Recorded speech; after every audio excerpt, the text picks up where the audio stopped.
एबे सरकारी कर्मचारी और पेंशनभोगी आसला बड़ खुशी खबर। तेज अष्टम वेतन कमिशन बा 8th पे कमिशन केबेठारु लागू होबो आउ केते परसेंट वृद्धि पाइबो एनै कोन बड़ खबर रहिछि चलंतु जानिबा। तेज केंद्र सरकार अधीन में कार्य करथुवा कर्मचारी दरमा और पेंशन वृद्धि करथुवा वेतन कमिशन बोर्ड तथा वर्तमान सुधा गठन करा जाय नथुवा जणा पड़िछि। तेज एही मामला सामना को आसिया परे देशर केतेक कर्मचारी संगठन एहाकु केबेठु आरंभ करिवे तार तारीख जानिबाकु केंद्र सरकार निकट रे अपील करथुवा जणा पड़िछि। तेज एही परिप्रेक्षी रे एक कर्मचारी संगठन मुख्य सचिव गोपाल मिश्र आसंता वर्ष जनवरी 1 तारिख सुधा कमिशन गठन करबाकु सरकार जणाइथिबा सूचना मिलिछि। तेज जातीय गणमाध्यम एनडीटीवी को साक्षात्कार दे श्री मिश्र कहछन्ति जे सरकार 10 वर्ष थरे वेतन कमिशन गठन करथांती। एहा पूर्व गत 2016 मसिया जनवरी 1 तारिख रे सरकार सप्तम वेतन कमिशन गठन करथिले।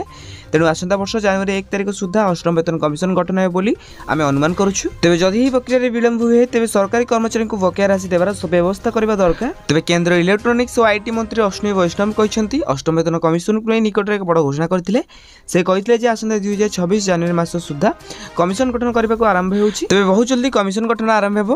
तो एने आउ जहाँ भी अपडेट आसले आपन मानकु जणाइबी। तेबे केबे अष्टम वेतन कमिशन लागू हेबो जदि हमें केबेठारु लागू हेबो तो जनवरी मास ही लागबार संभावना रहिछि। तेबे एने आउ जहाँ भी अपडेट आसले आपन माने जानि पाए हम चैनल को सब्सक्राइब करंतु। आउ हां ए वीडियो कोन देखुछन्ति नियत भाबे कमेंट बॉक्स रे कमेंट करंतु।